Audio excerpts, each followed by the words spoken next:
I'm just going to make content until I have to leave. So as I sit here and journal, I was going over one of my pages that I was like, that I wrote, that I even shared a video on, about how I said something along the lines of, I'm going to, you know, start trusting my intuition. I mean, I always trust my intuition. Most of the time, I always trust my intuition. I listen to my intuition most of the time. I am guided by my intuition most of the time, right? And my higher self, which is, your higher self is your future you. If you didn't know, it's your future you. It's always trying to guide you through life, always. And you're not aware of it until you tap into your higher self and you become aware. But it's not that easy, because you've suppressed your higher self for so long that you have to gain trust with your higher self, because your higher self is always trying to guide you, and then you don't listen to your higher self. And then when you want something out of, like, most people pray, they're like, please God, you know, help me. And your higher self is like, I got you, girl, or I got you, boy. And then, like, your higher self gives you the path to take to help, you know, for you to get that help that you requested, that you prayed for, right? Because you are God, you are fractals of source. You guys are praying for an outside, you know, sky daddy to help you when you fucking hold the power. But anyways, that's a story for another time. Your higher self is always trying to guide you. And when you are learning to tap into your higher self is like, girl, you don't trust me, so why should I help you? You never take the guidance that I give you and I show you. I put it right in your face. You know, most of the time it's a red flag, and I'm bringing your awareness to it, and you're like, nah, this is not a red flag, right? Or, nah, it's not dangerous, or I'm just gonna do it anyway. And you totally dismiss your gut feeling. So it's gonna take some time to gain some trust with your higher self, right? Just like with anyone, it takes time to gain trust. So when you start working with your own energy and you start to build trust again with your higher self, you will start to open up this awareness.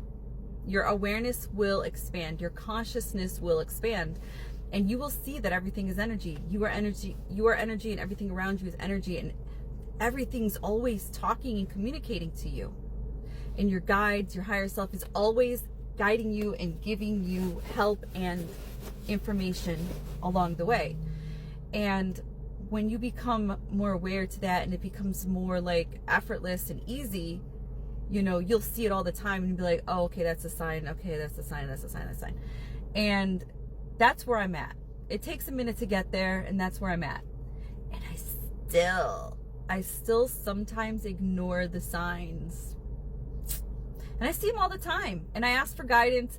And a lot of the times that I ask for guidance, I'm guided. The outcome is always really good. But that's my fucking problem. So there was this situation that I found myself to be in, and then all of a sudden that number 12 popped up. I was like, the fuck? The 12 again? What are you? And it haunted me for months. And then I thought I figured it out, but I didn't. Then I thought I figured it out again until it just popped up again. And I was like, oh my God, I know what it means. I know what it means. I know what it means. Now I know what it means. And I did what I said I wasn't going to do. And I said I wasn't going to ignore my inner guidance. And I kind of did, but not as bad as I did the last time I did it. But this time I was like, are you sure? Because I didn't want my higher self to be right. But I have to, now I know, like, I apologize to my higher self, because now I know, like, I think my higher self this time around was like, girl, I'm not mad at you, but this time I have to show you. And I'm gonna give you a view, a different lesson of the situation, of the scenario, and to show you what that 12 means. And not just the 12, the black horse. I didn't share the black horse with you guys, but when I ask about a specific person, potentials. I'm talking about potentials. The black horse shows up from my divine angel cards. The black horse, no bueno. Well, I guess it's perspective, right? Because it is good. And the number 12, and they came together, and I was just like, no. Like, I knew automatically, like, no. And then I was like, but maybe you're wrong. Maybe this is not what this means. But I got full, like, clarity. Like, I like, the full fucking picture. And I'm like, fuck. Why? Why? You know, it's so annoying when you want something to be one way and it's not. It's so fucking annoying.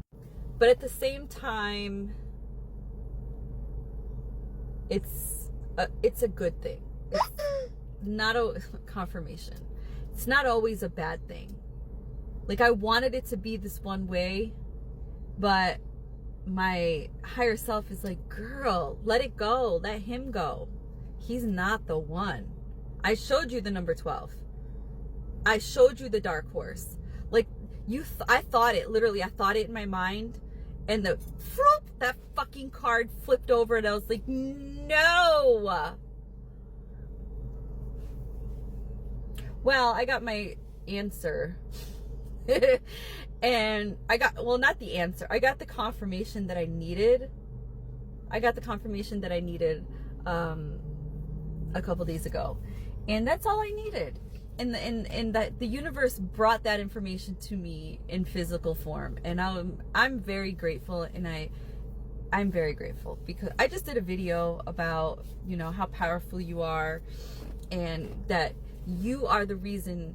You are divine, and you are the reason that when you talk to another guy, or, you know, if you're a guy, you know, switch it when you talk to another girl, okay? Switch the scenario.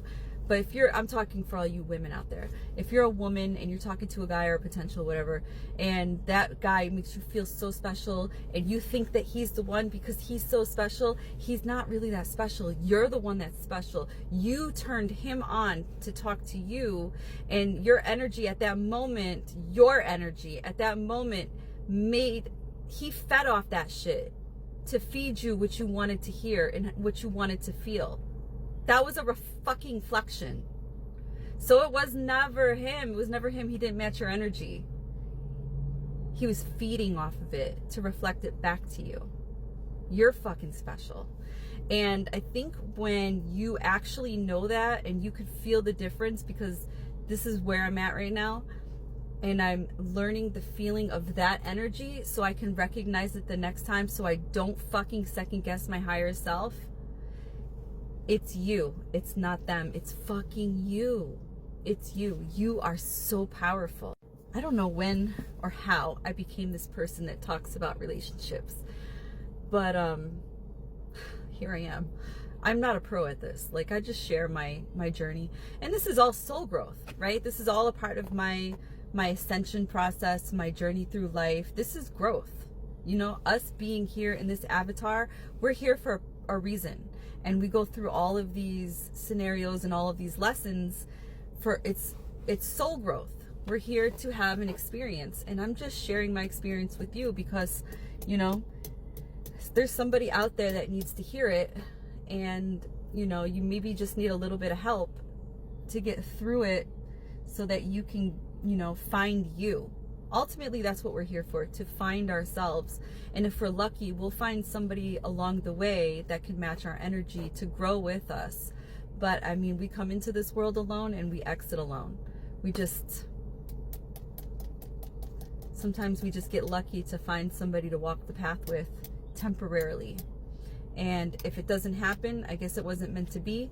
And I hate to use the word soulmate, because we have many soulmates, and that's another topic for another video. But your twin flame, maybe, which I don't like that term either. But